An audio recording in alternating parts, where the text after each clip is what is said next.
Hello বন্ধুরা, তোমরা সবাই কীরকম আছো? আশা করি সবাই ভীষণ ভালো আছো। রেও ফ্যামিলি ওয়াইটি ব্লগে তোমাদের সকলকে স্বাগত জানাই। আর দেখো, আজকেরও অনেক সকাল সকাল ঘুম থেকে উঠেছি। বাইরেটা পুরো অন্ধকার অন্ধকার, কারণ আগের দিন বলেই দিলাম হোলির আগে রং খেলে নিয়েছি আমরা। কারণ রবিবার দিন ওর বাবা থাকবে না, সকাল সকাল বেরিয়ে পড়বে। তো আমি ঘুম থেকে উঠে গেছিলাম, দেখেই বুঝতে পারছো চোখ মুখ একদম ঘুম থেকে ওঠা। আর ওর বাবাও বেরিয়ে গেছে ঘুম থেকে উঠে স্নান করতে। আর মেয়ে দেখো এখনও ঘুমাচ্ছে, কারণ অনেক সকাল, অত সকালে মেয়ে ওঠে না, তখন বাজে 5:30। তো ওকে ডাকা হলেও ও উঠবে না। তো ও ঘুম দিচ্ছিল।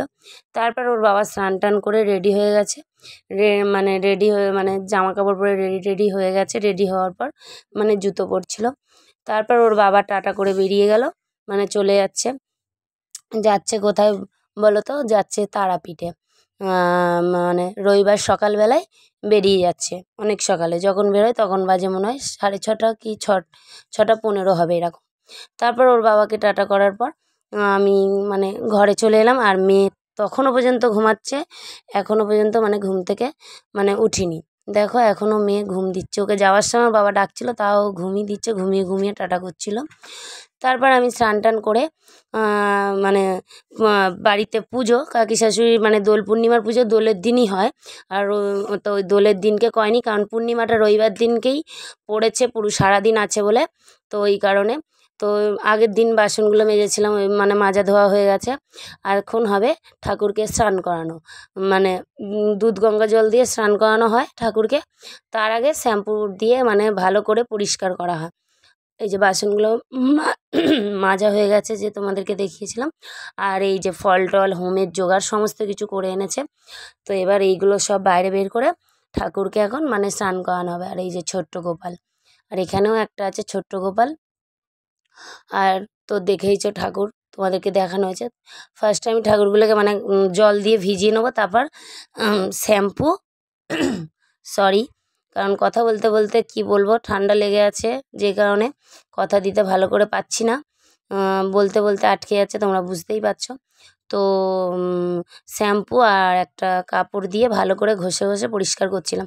কারণ ঠাকুরকে তো আর দিয়ে ঘষায় না, তোমার জালি টালি দিয়ে। তো ওই কাপড় দিয়েই ভালো করে শ্যাম্পু দিয়ে পরিষ্কার করছিলাম। আর পাথরের ঠাকুর, একটু ঘষলেই পরিষ্কার হয়ে যায়। তো এই এই দোল পূর্ণিমার দিনেই এই মন্দিরটা প্রতিষ্ঠাতা হয়েছিল। তো ওই জন্য দোলের দিনই পুজোটা হয় ঠাকুরটা। তো দোলের দিন তো আর হলো না।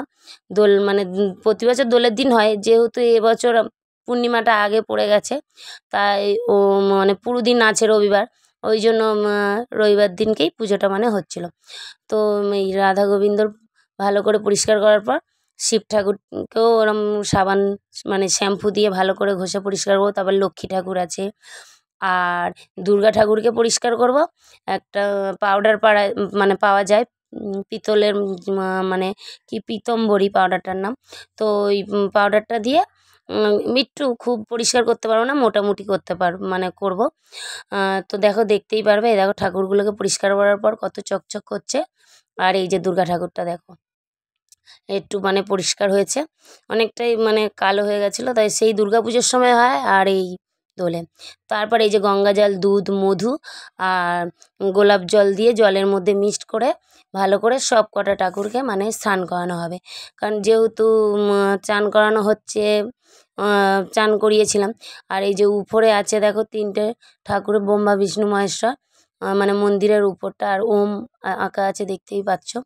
তো সব কটাই ওই ভালো করে পরিষ্কার করে না হচ্ছে। তারপর ফটোগুলো ছিল শিব ঠাকুরের, অনেক কটা ফটো আছে। তো ওই ফটোগুলোকেও ভালো করে ঠাকুরকে স্নান করানোর পর মুছিয়ে এক একটা রেখে দেবো। কারণ ফটোগুলো অনেক জায়গা থেকে এনেছে শিব ঠাকুরের, কোনোটা কেদারনাথ, আর অন্য অন্য জায়গার ঘুরতে যায় ও কাকি শাশুড়িরা, তা ওখান থেকে ওই নিয়ে নিয়ে আসে। তারপরে এই যে ঠাকুরগুলো দেখে একটা একটা করে পরিষ্কার করে করে রেখে দিচ্ছি। লক্ষ্মী ঠাকুরটাকেও ভালো করে শুকনো করে মুছে নিলাম। তারপর দুর্গা ঠাকুরকেও মুছিয়ে নিলাম, আরও আরেকবার করে মুছিয়ে দিচ্ছি। জল জল ভাব আছে, আর সুতির অবশ্য কাপড়টা, তাও একটু জল জল ভাব থাকে না, তো ভালো করে মুছে মুছে পরিষ্কার করছে। এই যে ফটোগুলো বলেছিলাম যে মুছে মুছে পরিষ্কার করে, এই যে ফটোগুলোকে এক একটা করে ভালো করে মানে পরিষ্কার করে করে রেখে দিচ্ছি মুছে মুছে। ধুলো পড়ে, আর কিছুই না, ধুলো। ঘরের মানে ঘরের জিনিসও দেখবে যতই থাকুক না কেন কিরম ধুলো পড়ে পড়ে সাদা টাইপের হয়ে যায়। এখন তো আর মানে অনেক বাড়িতে কাঠের জালে রান্না হয় না, তো যে কারণে কালি মানে কালিটা অত মানে যে একটা পড়ে ওইটা আর অতটা পড়ে না। তো দেখো ঠাকুরগুলো সব কটা স্নান টান করে গোপালকেও ভালো করে পরিষ্কার করে দিয়েছি। দেখো সব পরিষ্কার হয়ে গেছে, চকচক করছে। শুধু ওই যে নারায়ণের যে এটা আছে ছোট্ট, ওইটা পরিষ্কার হয়নি। তারপর আমি বাড়ি চলে এসেছিলাম, আমার বাড়িতেও একটু পুজো দিলাম। আমি আজকের আর ঠাকুরকে আবির দিইনি, আমি মানে দোলের দিনকে দেবো বলে ওই কারণে দিইনি। আমি ফুল টুল দিয়ে ভালো করে পুজো দিয়েছিলাম। তারপর আমি রেডি হয়ে গেছিলাম উপরে, কারণ আমার মেয়েকেও স্নান করিয়ে নিয়েছিলাম, ও গেছিলো কারণ পুজো হবে, ঠাকুরমশাই আসবে। আর আমিও মানে প্রতি বছর পুজোটা করি দোল পূর্ণিমার, এই মানে বিয়ের পর কাকি শাশুড়ির বাড়িতে থাকি, তো তো ওই বিয়ের পর করি। তো এই যে ফল কাটতে আমি গেছিলাম, আর আগে যেটা দেখলে ওইটা ঠাকুরটা একটা পাড়ারই ভাই, ওই চোখ মুখ একটু মানে পরিষ্কার করতে গিয়ে এঁকে বেঁকে গেছে বলে ওই জন্য একটু লাগিয়ে, মানে চোখ মুখ বলতে ভুরুটা একটু এঁকে দিচ্ছিলো, ভুরুগুলোকে এঁকে দিচ্ছিলো ঠাকুরের। তারপর ঠাকুরমশাই এসে গেছে, সমস্ত কিছু ফল টল কেটে দিয়েছিলাম। তারপর ঠাকুরমশাই সব কিছু রেডি করে নিয়েছে। তারপরে এই ফুল টুল হ্যান ত্যান দুব্বো টুব্বো সব এই কাকি শাশুড়ি সব কিছু রেডি, মানে দুজন মিলে সব করেছি রেডি করে। পুজোটা তারপর আরম্ভ হয়ে গেছে, ঠাকুরমশাই পুজো হচ্ছে, তুমি দেখতেই পাচ্ছ। আর আর ভালো লাগছে বেশ পুজো। আর আগের দিন পুজো মানে এবছর হয়ে গেছে মানে খুব ভালো। অন্য বছর দোলের দিনকেই হয়, আর দোলের দিন পুজো হলে হোলি খেলাটা অতটা তো ভালো হয়েছে। পুজোটা আগের দিন হয়ে গেছে। দুঃখের বিষয় শুধু আমার হাজব্যান্ড ছিল না বাড়িতে, আর কিছুই না, কারণ ও গেছে মা তারার ওখানে পুজো দিতে। সকালবেলায় বেরিয়ে গেছে, তোমরা তো দেখলেই সকাল সকাল বেরিয়ে গেছে। এই দেখো কত 9 রকম মতন ফল আছে, এইদিকে আছে ফুল দিয়ে ছোলা, মিষ্টি, দই, তারপর খই মুরকি, সিন্নি তো করতেই হবে। উপরের ফল একটা মানে 2টো ফলের ডালা হয়েছিল। তারপর আমরা পুষ্পাঞ্জলি দেবো বলে সব বসেছি, মানে পুজো হচ্ছিলো, পুষ্পাঞ্জলিটা পুজো আরম্ভ হয়ে গেছে তো বসেই থাকতে হবে। আর তার মধ্যে আমার মেয়ে এক সাইডে হোমের যে বালি এনেছিল সেই বালিগুলো নিয়ে হাতের মধ্যে খেলছিল, আমি আবার ওকে নিয়ে হাতটাকে ধুইয়ে দিলাম। কারণ অন্য বছর মেয়ে থাকে সঙ্গে, এবছর ও আর থাকছে না, ও শুধু ভাই আছে, ভাইয়ের সঙ্গে খেলতে চলে যাচ্ছে। আর ওই যে দেখো বলে মানে বসতে গিয়েও মানে বসবে না, ও উঠে চলে যাচ্ছে, মানে থাকবে না, ওর ভালো লাগছে না, ও তো চলে যাচ্ছে। আর ওর দিদি ছিল না, দিদি গেছে একটু বেরিয়েছে, আর ও আর ওর ভাই দুজন মিলে দেখতেই পাবে, দুজন মিলে ঢাক বাজাবে। মানে ওর ভাইয়ের যে ঢোল, সারাক্ষণ ওর ভাই ঢোল বাজতে পায়। আর এইদিকে ধুনো ধরাচ্ছিলাম আমি, মানে ধুনোটা জ্বলছে আবার নিভে যাচ্ছে, তো হাওয়া করছিলাম, হাওয়া করতে ধুনোটা আবার হবে ভালো। তো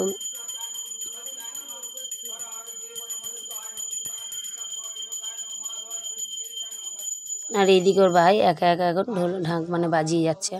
ওই সময়টা মানে আমার মেয়ে ছিল না, তারপর আমার মেয়ে আসবে, ঢোল মানে দুজন মিলেই বাজাবে, দুজন মিলে ওই বাজিয়ে বাজিয়ে খেলবে। ওর ভাইয়ের সঙ্গে খুব ইয়ার্কি মারে ওর ভাই, ও দুজন মিলে ওই খেলে ভালোই।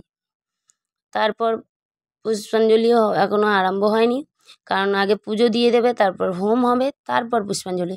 ওই যে বোনটা আমার সঙ্গে বাসন মেজেছিল, ও পুষ্পাঞ্জলি দেবে বলে এসেছে, তো ও বসে আছে। আর সামনে তোমার কাকি শাশুড়ি বসে আছে, আর তার আগে তো ঠাকুরমশাই, তোমরা দেখতেই পাচ্ছ। তারপরে এই যে দেখো এখনও পর্যন্ত ওরা খেলেই যাচ্ছে, ঢাক মানে দুজন মিলে ঢাক বাজিয়েই যাচ্ছে। আর এদিকে হোমটা হচ্ছে, দেখো কত সুন্দর হোমটা, খুব সুন্দর হবে, মানে আগুনটা জ্বলবে যে কত সুন্দর দেখেই বুঝতে পারবে। হোমটা এবছর খুব সুন্দর হচ্ছে, মানে হয় প্রতি বছরই, মানে এটার মানে সঙ্গে সঙ্গে মানে জ্বলে উঠছে। গরমের জন্য কি জানি না, যাই হোক ঠাকুরের একটা মায়া থাকে, তো হোমটা ভালোই হচ্ছিল। আর এই তখন আমার মেয়ে একটু এসে বসেছিল, হোমের সময় থাকবে না বেশিক্ষণ, ওই হোমের সময় একটু বসে আবার চলে যাবে। আর ওর ভাই দেখো ফিচকারিটা ভেঙে ওই ডান্ডাটা নিয়ে ঘুরপাক খাচ্ছে, নতুন ফিচকারি ওর বাবা ওকে এনে দিয়েছে, ভেঙে দিয়েছে। আর এইদিকে হোম হচ্ছে, দেখো কীরকম কত দূর আগুনটা উঠছে, মানে খুব সুন্দর হোমটা হচ্ছিল।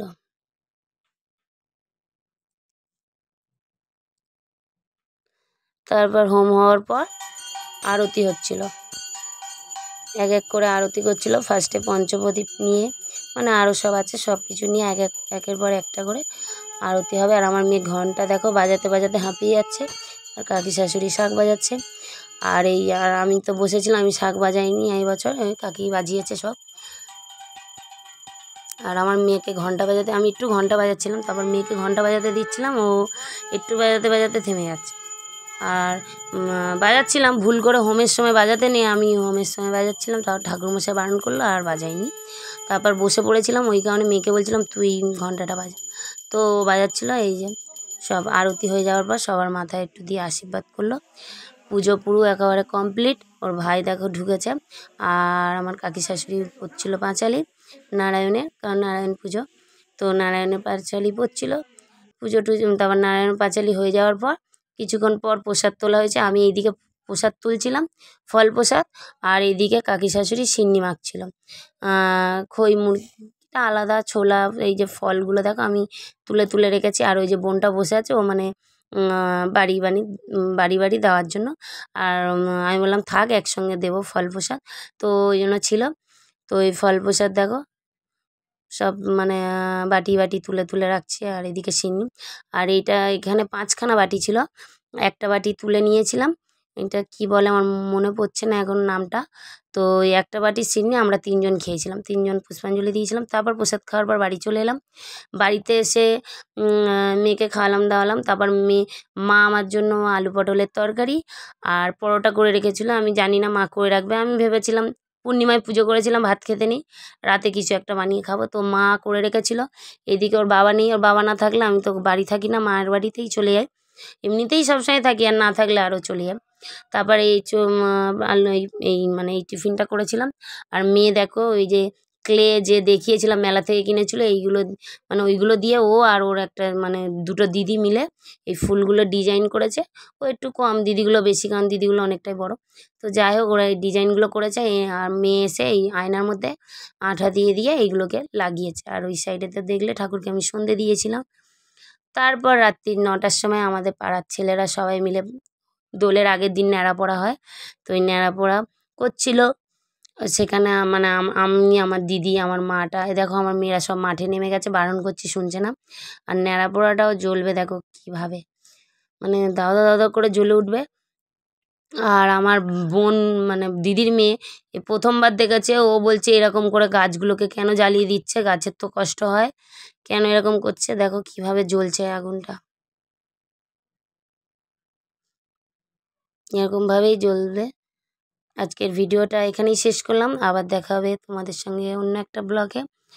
তোমরা সবাই সুস্থ থেকো, ভালো থেকো, আর আমাদের ভিডিওটা প্রচণ্ড সাপোর্ট করো আর পাশে থাকো।